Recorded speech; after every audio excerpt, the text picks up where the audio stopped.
I'm delighted to be joined by New York Jet star Isaiah Davis. It's a privilege to talk to you today. Tell me all about what you're doing in London.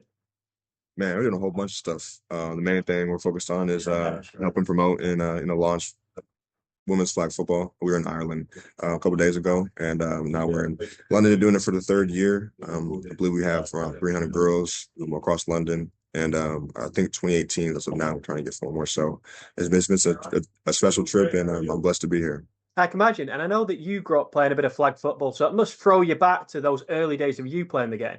Yeah, and it's crazy because some of these skills and tricks that they're being taught here and they're doing out here, I didn't even know those were the moves, and I wish I knew them back then. But yeah, I played for around 2 years, around when I was six. So Perfect. And I know you've been touring about, you mentioned that Ireland. I know you've just been in the Guinness storehouse with Greg O'Shea. So tell me, what was that experience like? man, my first time having Guinness, it was great. Got to learn a little bit, how it was made, how to make the perfect Guinness. It was good though. We did a lot of traveling and met a lot of fans in Ireland. We did a lot of cool stuff. Yeah, it must be crazy for you and Quincy to go on this journey. We know how amazing you are when you play football, obviously scoring that first touchdown. So tell me what that was like for the New York Jets. Man, it was like it felt super rewarding. I kind of had the same feeling when I heard my name get drafted or called in the draft. Kind of felt like all the extra reps, the extra sets, the extra hard work you put in, it kind of paid off at that moment. So it was really just a blessing of a moment. Absolutely. You touched on the draft there and your reaction. You're around your family, your friends, and you're so emotional. Tell me what that was like. It was pretty special even for me to watch as a fan. Yeah, so I was in Kansas City. It was like a little like bowling alley event, and I had family, friends, coaches, and I think I called around 3 o'clock, but it started at 12, and I was waiting around all day. And it was funny because the first time I put my phone down and like sat back in my seat, it was like right when I got the call. So I sat up and it was the New Jersey number, and then when I got the call, I started bawling. And I kind of like that same feeling of all the hard work and the extra work that that goes unseen. It's getting paid off. Yeah, because you've had this crazy journey. It's great to see where you are now. Obviously, at one point, you were a two-time NCAA champion. So tell me about that. Man, we went back to back, 2020, 2024 national champions at CSU. Yeah, great experience, great people at CSU. Yeah. Yeah, I imagine throughout your entire college career to where you are now, there's been some fantastic memories. What do you think is the craziest story you've ever had, either on or off the field? I'm just have to go with probably the first championship. We won at SCSU.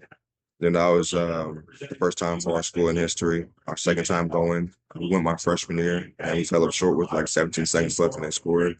But my junior year, doing it the right way, getting a national championship, being on the podium and seeing all the Blues storming the field down in Frisco, Texas. Another rewarding moment, and just a time um, where it felt like hard work paid off. You got to celebrate with the guys you're working with for so long, putting so much blood, sweat, and tears into, and doing it for the people back home. So it's something special. Absolutely. And last year was a big year for you for so many reasons, but obviously you would have been around Aaron Rodgers. So can you tell me what that experience was like being around somebody who was of such a high caliber? Yeah, he's a mastermind. Sometimes he would tell me things, and I wouldn't even understand what he was trying to tell me because he's been doing it for so long. I've been doing 20 plus years. But just a great guy to be around, great guy to learn from. I regardless if he was telling me something in the weight room or on the field, he always had that hard work mindset about him. He always tried to push me. He had high expectations, and that's what made him so special. And obviously you had an extensive time at the combine. So you tell me a little bit about that, what your standout memories were?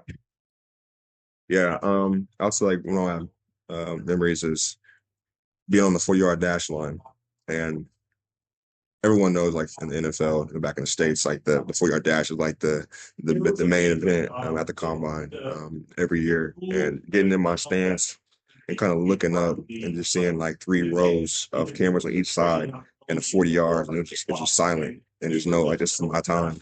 And then getting that stance and taking off, and then seeing what I got what I needed to run. That was kind of rewarding. Absolutely. Isaiah, thank you so much for giving me some time. I really appreciate it. But before I let you go, is there anything else that you would like to mention? Oh man, just appreciate all the fans out here in UK. It's been an awesome experience. Look forward to doing some more, and I look forward to y'all seeing y'all at the game.